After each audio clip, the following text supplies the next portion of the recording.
Guys, doctor Devendra Rathore here. Welcome to modern health and nutrition. आज बात करेंगे थायराइड डिसीज़ के बारे में। क्या कारण होते हैं, क्या लक्षण देखने को मिलते हैं, क्या थायराइड डिसीज़, अक्सर ये लोग पूछते हैं कि हम 4 सालों से दवा ले रहे हैं, क्या थायराइड डिसीज़ जड़ से ठीक हो सकती है। आज उसी विषय पर बात करेंगे। तो अगर आप चैनल पर नए हैं तो सब्सक्राइब कर बेल नोटिफिकेशन दबा दीजिए ताकि आने वाली अपडेट्स आपको मिलती रहे, साथ ही हमारे हेल्थ वीडियोस आपके पास पहुंचते रहे। तो सबसे पहली चीज़, थायराइड डिसीज़ को क्योर करना क्यों इम्पॉसिबल हो जाता है।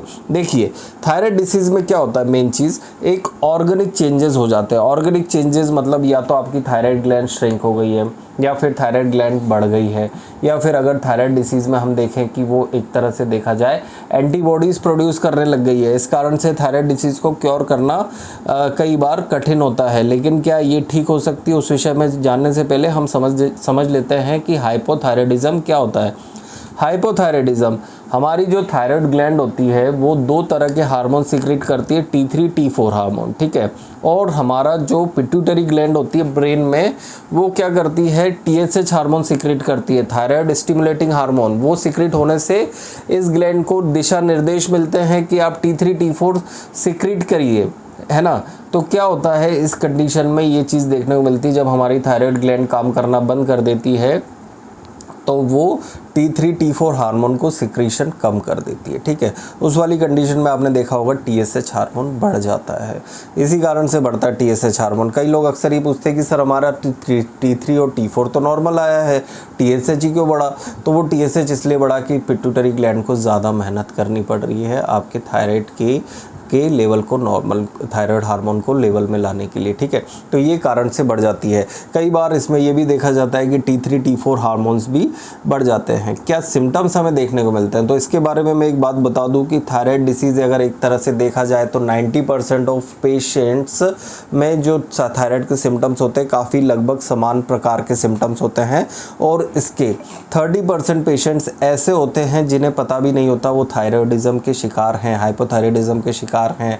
साथ ही उनको ये वाली बात इंसिडेंटली फाइंडिंग होती है। इंसिडेंटली कब, जब वो कभी प्रेगनेंसी के दौरान पर महिलाएं टेस्ट करवाती हैं, या फिर जनरल बॉडी चेकअप करवाती हैं, ठीक है, या फिर जनरल बॉडी चेकअप के दौरान ये वाली चीज़ समझ में आती है। During the operation, before the operation कई बार थायराइड डिसीज़ के बारे में हम, या फिर होल बॉडी चेकअप होता है, उस दौरान हमें ये मालूम पड़ता है कि आपको थायराइडिज्म है या नहीं, क्योंकि इसके जो लक्षण होते हैं कई बार हमें दिखाई नहीं देते हैं। तो अगर इसके मुख्य रूप से लक्षण देखें तो अगर आपके पास थायराइड का पेशेंट अगर हमारे पास अगर आता है तो हम उसे देखकर ही पहचान जाते हैं क्यों इसको थायराइड है या नहीं, क्योंकि जो लक्षण होते हैं अगर इसके लक्षण देखें हम तो सबसे पहला लक्षण हम बॉडी में स्वेलिंग होना, आंखें अगर देखें तो छोटी छोटी आंखें दिखना, चेहरे पे स्वेलिंग होना, स्किन डिस्कलरेशन जो होता है स्किन का वो होना, साथ ही अगर हम देखें तो उसका स्लगिश एक्टिविटी, बोलने में आवाज़ में डिफ़िकल्टी, बोलने में आवाज़ चेंज होना,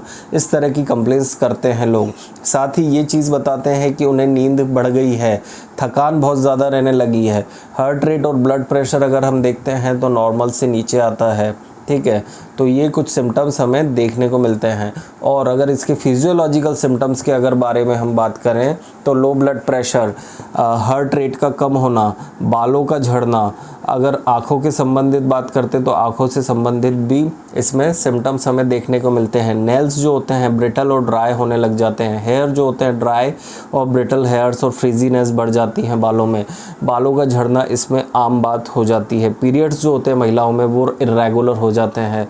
तो ये कुछ सिम्टम्स हमें देखने को मिलते हैं हाइपोथायराइडिज्म के, ठीक है। अब हाइपोथायराइडिज्म के ये सिम्टम्स देखने को मिलते हैं, लेकिन कारण क्या होता है, कारण अगर हम इसके बारे में अगर हम बात करें, एज फैक्टर और हेरिडिटरी इसके अंदर बहुत ज़्यादा मेजर रोल प्ले करता है। इसलिए एज के दौरान मतलब कई बार अर्लीस्ट स्टेज में भी होने की संभावना रहती है, और ड्यूरिंग दैट पर्टिकुलर अगर हम देखें किसी भी एज में ये वाली डिसीज़ होने की संभावना होती है। और साथ ही ऐसे व्यक्ति में ये वाली डिसीज़ होने की संभावना रहती है जिसके अंदर उन्होंने अपनी जो डाइट शेड्यूल है वो अगर उनका डिस्टर्ब है, सीडेंट्री लाइफ स्टाइल है वो अगर उनकी डिस्टर्ब है, साथ ही अगर हम बात करें उनका जो पर्टिकुलर अगर देखें रहन सहन जो होता है वो अगर उनका डिस्टर्ब है, तो उस वाली कंडीशन में हाइपोथायराइडिज्म होने की संभावना हो जाती है। और अगर हम इसके डीप में जाएँ तो ऑटो इम्यून डिसऑर्डर्स हो जाते हैं। ये कोई मेडिकेशंस से प्रेगनेंसी के दौरान होते हैं। प्रेगनेंसी के दौरान भी हाइपोथायराइडिज्म देखने को मिलता है। अब इसके हम डाइटरी मैनेजमेंट और ये सब चीज़ें तो हम बाद में बात करेंगे। डाइटरी तो ऑब्वियसली अच्छा खाना, अच्छा रहन सहन, एक्सरसाइज, ये नॉर्मल हेल्दी वेलबींग के जो रहता है ये हमें करना चाहिए। लेकिन आपको पता है कि हाइपोथायराइडिज्म क्या क्योर हो सकता है? जी बिल्कुल क्योर हो सकता है, लेकिन किन कंडीशन में क्योर होगा उसी विषय पे हम बात करते हैं। सबसे पहली चीज़, हाशिमोटो डिसीज़ में जो हाइपोथायराइडिज्म होता है उसमें क्योर हो जाता है। फिजियोलॉजिकल जो डिसीज़ के अंदर हाइपोथायराइडिज्म होता है, जैसे प्रेगनेंसी के दौरान आपको हाइपोथायराइडिज्म हुआ, किसी सर्जरी के बाद आपको हाइपोथायराइडिज्म हुआ, प्रेगनेंसी के बाद अगर आपको हाइपोथायराइडिज्म हुआ तो इसके बहुत फेयर चांसेस होते हैं कि you can start the homeopathic management और वो आपकी हाइपोथायराइडिज्म क्योर कर सकता है। साथ ही अगर हम बात करें, आपको कुछ ऐसे सब्सटेंस के संपर्क में आए हो, रेडिएशन के संपर्क में आए हो, उस कारण से आपको हाइपोथायराइडिज्म हुआ है, या पिट्यूटरी ग्लैंड का एकदम से सप्रेशन हुआ है, लंबे समय तक स्टेरॉइड या कोई मेडिकेशन लेने के कारण आपका थायराइड इम्बैलेंस हुआ है, तो उस वाली स्थिति में इसको क्योर किया जा सकता है।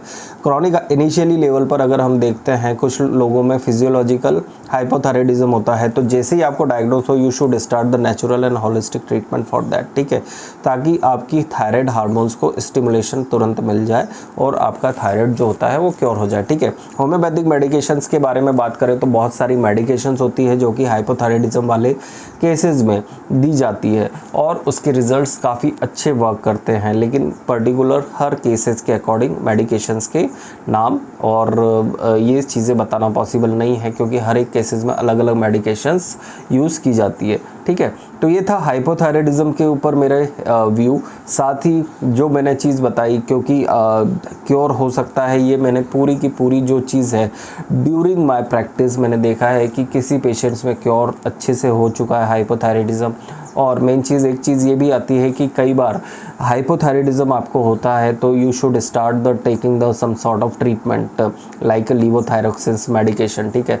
तो उस वाली कंडीशन में वो मेडिकेशन बहुत ज़रूरी होती है, क्योंकि आपके थायराइड लेवल को नॉर्मल करना होता है।